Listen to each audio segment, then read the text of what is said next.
Hello everyone and welcome back to more Let's Play the Dream Machine.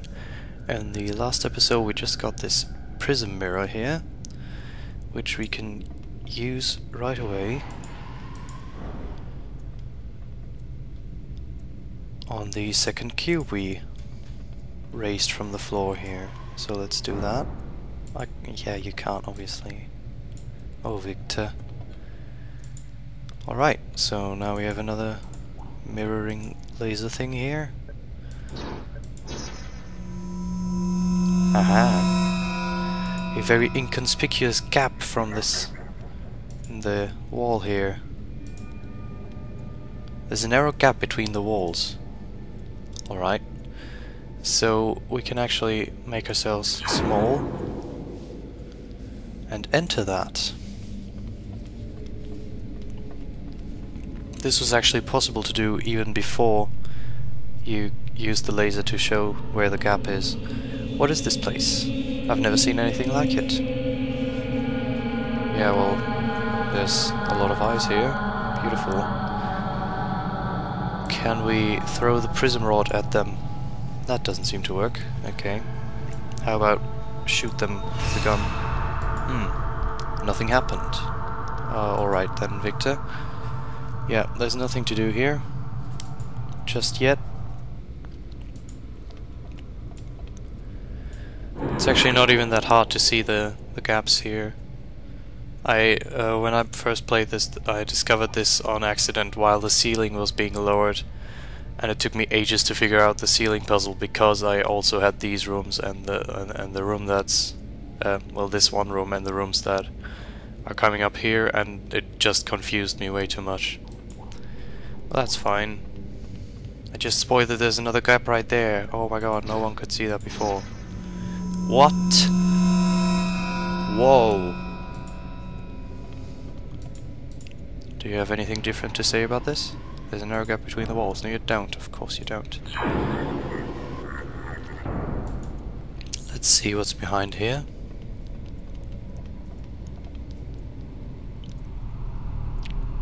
Alright. This looks interesting. Examine ledge. It looks like a gigantic flight of stairs. Am I supposed to scale that thing? What makes you think that? Why would you think that? Oh, what's this? Your persistence is impressive, Mr. Neff. But I'm afraid this is as far as you'll come. This is the first room in a maze I had made to prevent you from reaching me. Beyond this room lie hundreds more. I figure it'll take years to negotiate them all. Negotiate? And time is running out, I'm afraid. I advise you to turn back. You can achieve nothing constructive beyond this point. Then I'll settle for something destructive. Oh, Victor. What if I release Alicia? Will you go away then? Not a chance. What have I done for you to seek my destruction? Is a compromise really out of the question? You're willing to negotiate. You're starting to sound desperate. From where I stand, it sounds like I still have a chance. You'll rethink that stance once you've tried to get through my maze. Alright, so let's try to get through his maze. Doorways are lining the walls of this room. I don't know where they lead, or how I'm supposed to get to them. Yeah. This is actually the only platform you can be on in this room. You can't do anything, which is wonderful.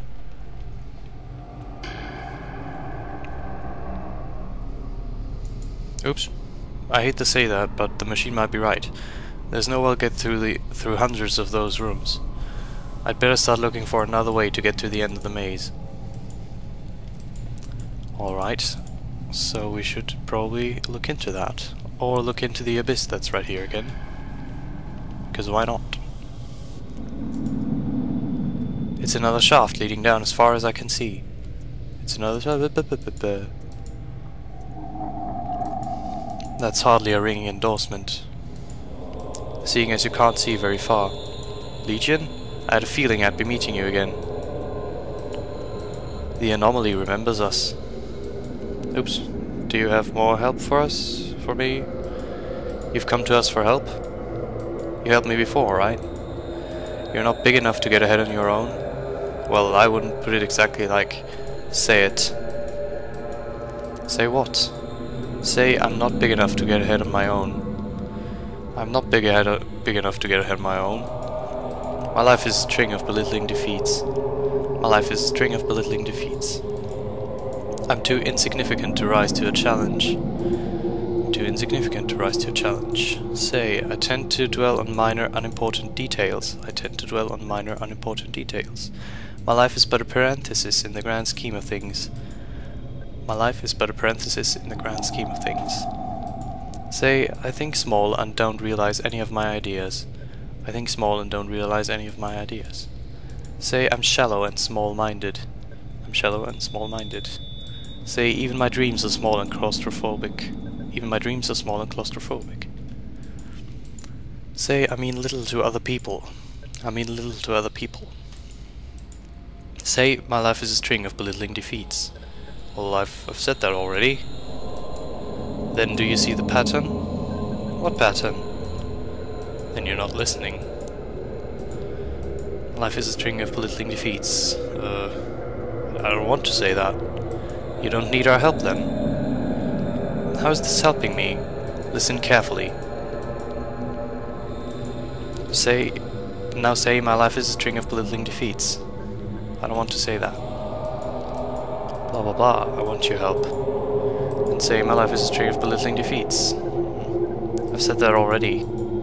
Then do you see the pattern? Yes, I think I do. So? I see that,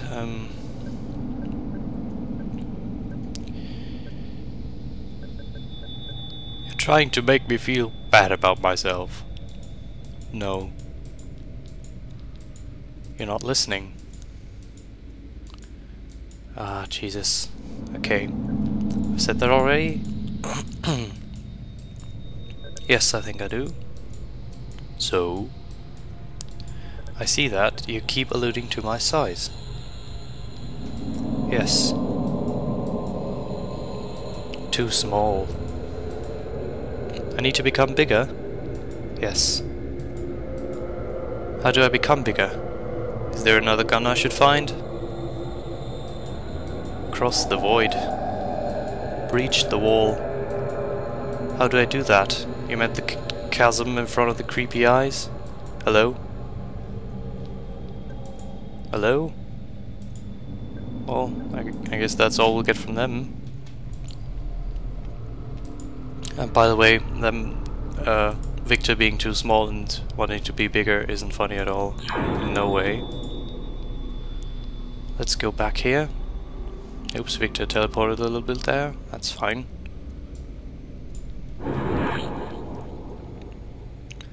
Right, so what else can we do here? Well, actually, we still have this prism rod, which previously we could put into this little space right here, but now we can't because it's way too big for that. So let's go and actually make it small again. And how do we do that? We make ourselves small and put this here. Oh, come on now, seriously. The ledge is too high for me to scale. I can't reach the indentation from here. Okay, Victor, have it your way. Okay, let's put this here. And go big again. There we go, wonderful.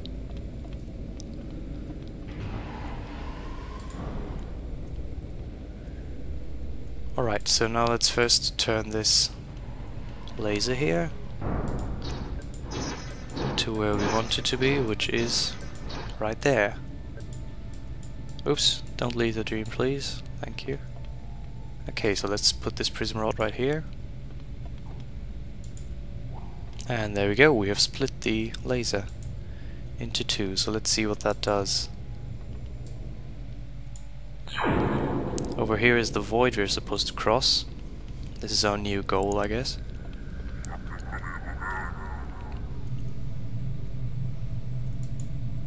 The light seems to be disrupting that monitor. Right? what does that accomplish exactly? Can we shoot at that monitor? No, but the beam? Nothing happened. Well, I guess there's not much we can do here. Still.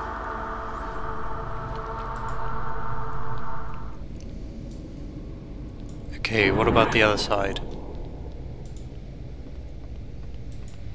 Let's see.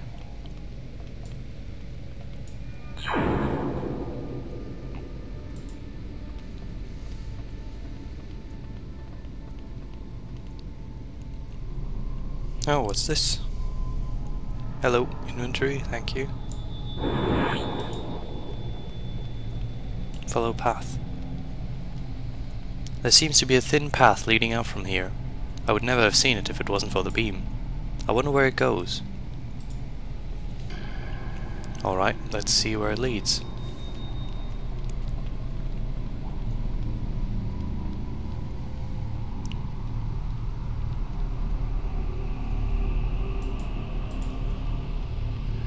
Right, what is this? Pick up staff.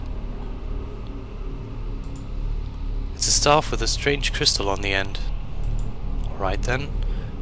Can we use that with something? Oh, we can use it with the beam. What does that do? It's probably better if I use the indentation. Okay. Oh. So the staff seems to split the beam. A small lens seems to be splitting the beam. Alright. So let's see what we can do with that. Maybe we can use that on the other side to disrupt some more monitors than just one. Doop-de-doo, Victor, you are so slow. Don't stand there, that's... He's especially slow when he's tiny. Come on, don't let me... Thank you very much. He always teleports right there a little bit for some reason, I don't know why. Okay, so let's see if we can use this. Yeah, I know that there's a narrow cap there, thank you. I'm very aware of that.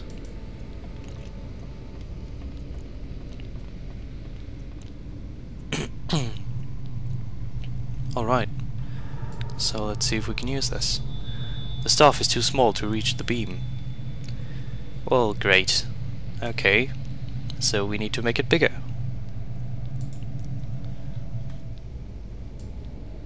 Which we actually don't have to use the indentation we got it from, we can actually just use this one, which is very convenient.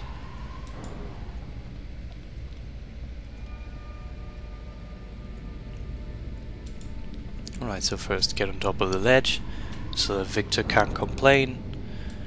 Then we put this here, and go tiny, and take this. Even though it's more than twice our size now, we can still easily pick it up.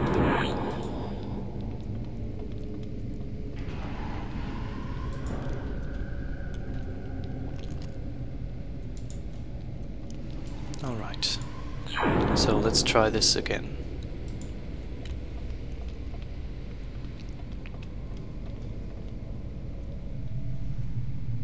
Here we go.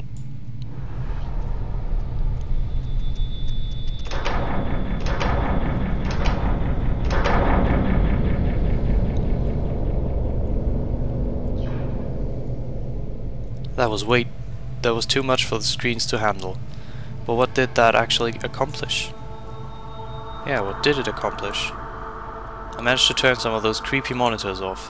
What good will that do to me? Well, this is the point in the game, which is... I just can't really justify this point. I don't know why they did it this way. Because it's just like, what did that accomplish? And the player will wonder, yeah, what did that accomplish? Because you can't do anything with the void. You're supposed to cross it, you're supposed to climb those stairs, you're supposed to get big, but really there's nothing left in this dream to do. You can't do anything anymore with these two things or anything. what you're actually supposed to do is leave the dream. Which, I don't know. I mean, the player is inclined to just stay in this dream and try to figure everything out and spend a lot of time trying to solve a puzzle that isn't even there. Well, anyway, you're supposed to leave the dream. I don't know what I think about that. It's just... it's kinda weird.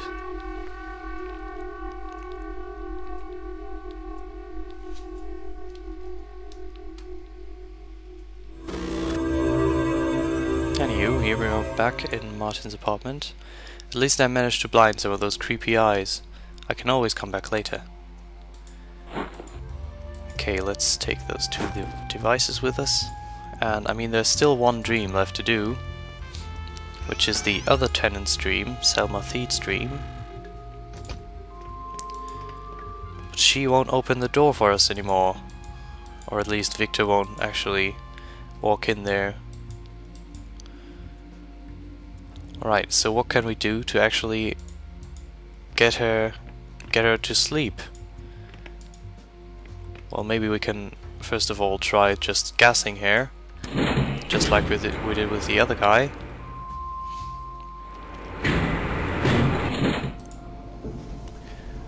By the way, one thing that I didn't show off is that actually when you try to... oh! Alright. That's wonderful. What the... when you try to gas Mr. Willard without actually calling him and getting him to sit here, then the gas won't actually reach him. So let's try this with Selma. So we set it to the number 7 because that's the only room we have of her apartment.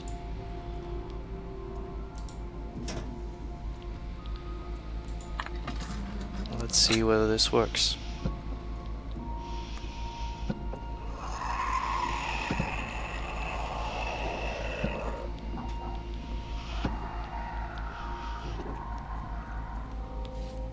Right, so that didn't really seem to do all that much, because she's not standing here, and we can actually see another telephone right here, so maybe we can get her number somehow. We don't have it quite yet. Or maybe there's some other way we can actually make her call someone. Let's see. At the very start of the chapter, the first time when we talked to Mr. Willard, he actually said that sometimes sometimes he gets carried away with the volume of his music. So let's see if we can just turn this all the way up and get Mrs. Selma Theed very annoyed. That's as high as the knob goes. Alright. It's party time apparently.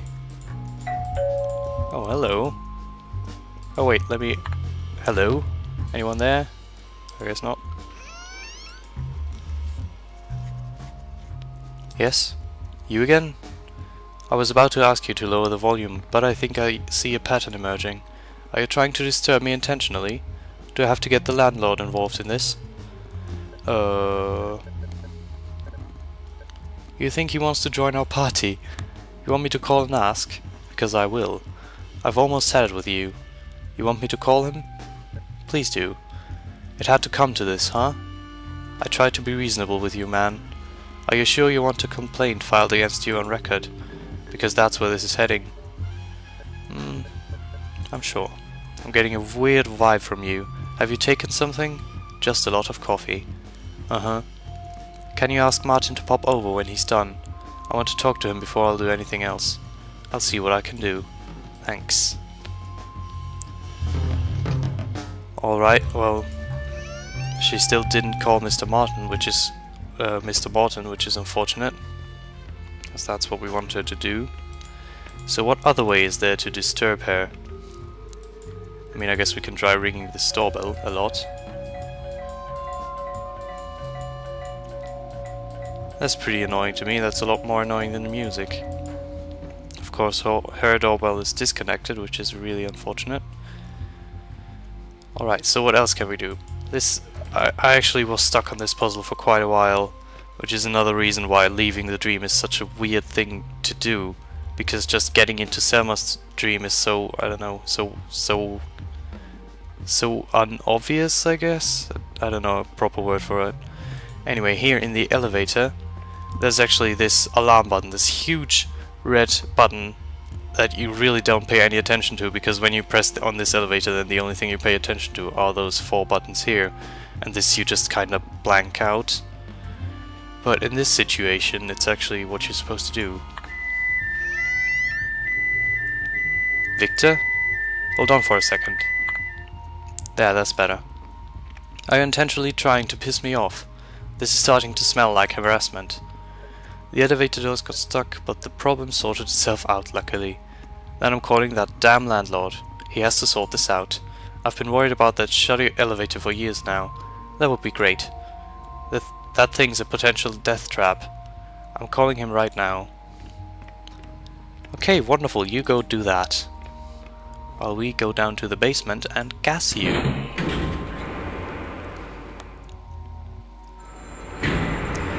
You can actually go into Mr. Morton's office and pick up the phone for her and actually pretend to be Mr. Morton and stuff. But when you do that, then you can't press the alarm button anymore because it doesn't work anymore, and I'm not sure why that is. I always think that it's a bug in the game, because I haven't found another way to actually get her to call Mr. Morton again. So there she is. So let's just gas her now before we do anything to fuck it up.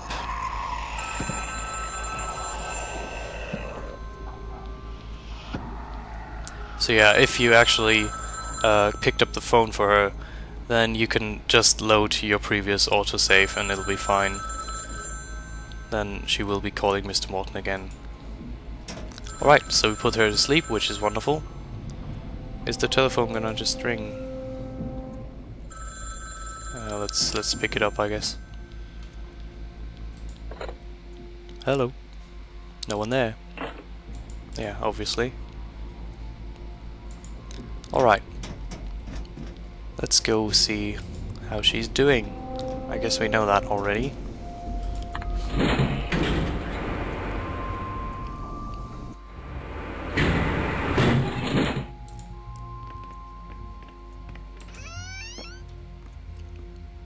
There she is, again conveniently blocking off the kitchen.